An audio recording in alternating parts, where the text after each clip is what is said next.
Assalamualaikum warahmatullahi wabarakatuh.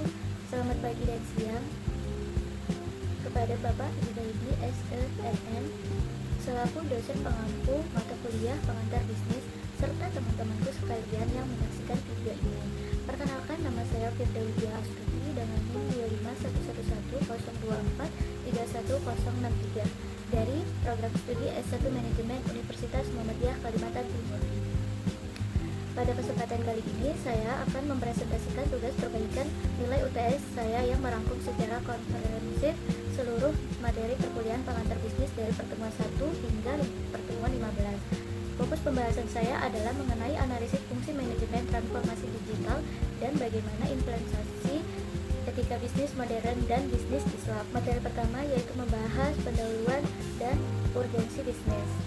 Teman-teman dan bapak-bapak dosen sekalian, sebelum kita mengenali lebih dalam, kita harus paham dulu kenapa belajar ekosistem bisnis itu krusial. Memahami bisnis itu bukan sekedar tahu bagaimana cara menghasilkan keuntungan atau profit secepat-cepatnya. Efisiensi sebenarnya adalah bagaimana kita bisa mengelola sebuah sistem organisasi agar bisa bertahan secara berkelanjutan.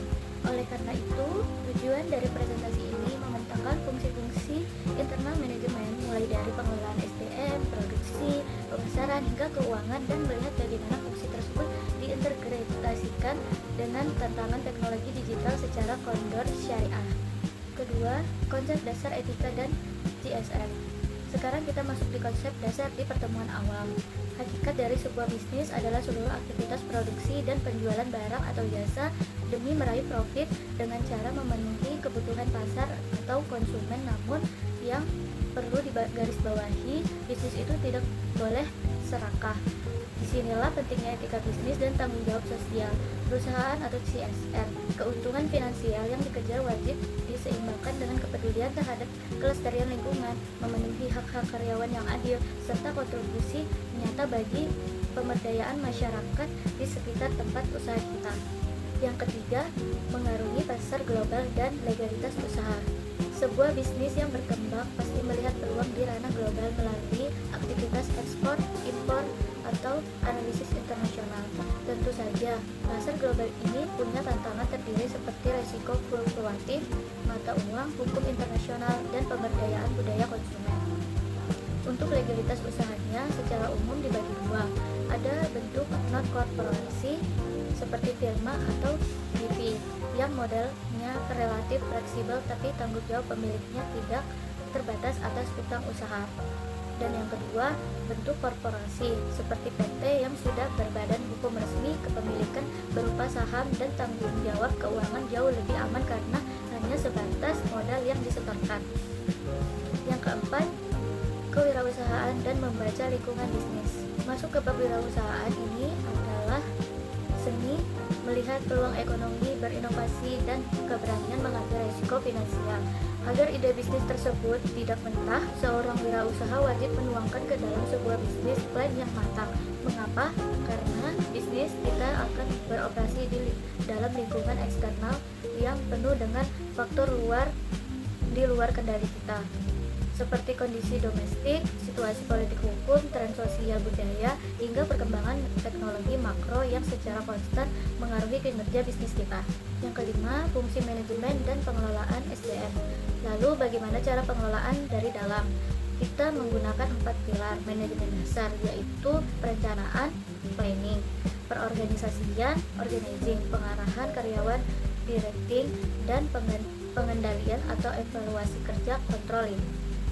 Dalam organisasi tersebut, unsur terpentingnya adalah sumber daya manusia.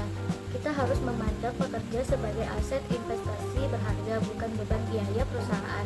Pengelolaan dimulai dari rekrutmen yang tepat, pemberian kompensasi yang adil, hingga jaminan keselamatan kerja, atau ketiga, agar produktivitas mereka tetap terjaga. Yang keenam, manajemen produksi, jadwal, dan kualitas. Dari sisi operasional, tugas manajemen produksi adalah menciptakan nilai guna atau utility. Cara adalah mengubah input bahan mentah menjadi output barang jadi yang memiliki kegunaan bentuk, kegunaan waktu, dan tempat saat dibutuhkan konsumen. Untuk mengontrol proyek produksi yang besar, kita kita membutuhkan alat kontrol penjadwalan seperti grafik Gantt untuk memantau lini masa pengerjaan dan bagan rem untuk menganalisis urutan aktivitas serta mendeteksi jalur kritis. Kualitas produk ini juga harus dikawal ketat lewat manajemen rantai pasok supply chain yang lancar dan penerapan Total Quality Management atau TQM berstandar sertifikat ISO. Yang ketujuh, strategi pemasaran dan manajemen modal. Setelah produk jadi, bagaimana kita menjualnya? Kita menggunakan strategi bauran pemasaran atau marketing mix 4P, yaitu mengombinasikan strategi produk, reach, pledge, dan promotion. Langkah ini baru bisa diedukasi secara teknis setelah kita melakukan segmentasi pasar yang tajam terhadap calon konsumen. Sedangkan dari sisi keuangan, manajer harus paham prinsip time value of money atau nilai keuangan. Untuk pendanaan operasional, perusahaan harus cermat memilih kombinasi terbaik antara pembiayaan utang seperti pinjaman bank atau pinjaman ekuitas, menggunakan modal sendiri, dan penjualan saham. 8. Transformasi digital dan keamanan data. Di era modern ini, kita tidak bisa lepas dari yang namanya transformasi digital. Efisiensi organisasi sekarang melesat berbakat adanya sistem kantor jinjing, portable of niche, data lapangan terintegrasi, di mana data lapangan terintegrasi secara cepat dan real time. Pelaku bisnis saat ini juga dituntut terampil memanfaatkan teknik data mining untuk membaca tren dan perilaku konsumen di internet. Namun, digitalisasi ini wajib dibentengi oleh sistem keamanan siber yang kuat, seperti pemasangan firewall, antivirus, dan anti-spyware agar data internal perusahaan maupun data konsumen tidak bocor. Kita masuk ke 9. Fondasi etis dan sistem bisnis dalam Islam. Sebagai penutup rangkaian materi, kita mempelajari materi penting mengenai bisnis Islam. Di dalam pandangan Islam, perniagaan atau perdagangan bukan sekedar mencari keuntungan materi, melainkan bagian dari ibadah untuk meraih berkah dunia dan akhirat dengan asas halalan thayyibah. Ada 4 koridor utama yang wajib dijauhi oleh pelaku bisnis syariah untuk menjaga kehalalan usahanya. Pertama adalah riba, yaitu pengambilan keuntungan tambahan sepihak yang tidak adil. Kedua adalah gharar, atau adanya unsur ketidakjelasan dan penipuan dalam akad. Ketiga, masyir, yaitu praktik spekulasi tinggi yang mengarah pada perjudian, dan yang terakhir adalah zalim, yaitu segala tindakan operasional yang merugikan atau tindasan hak orang lain.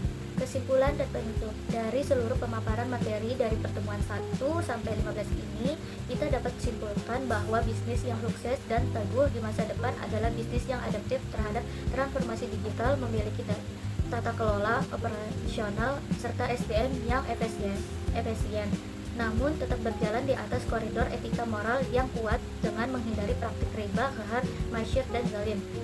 Demikian presentasi rangkuman materi pengantar bisnis yang dapat saya sampaikan untuk memenuhi perbaikan nilai UTS ini. Mohon maaf atas segala kekurangan dalam penyampaian. Terima kasih atas perhatiannya Bapak Jubaidi, SE, MM, dan teman-teman sekalian. Wabillahi taufiq walhidayah. Wassalamualaikum warahmatullahi wabarakatuh.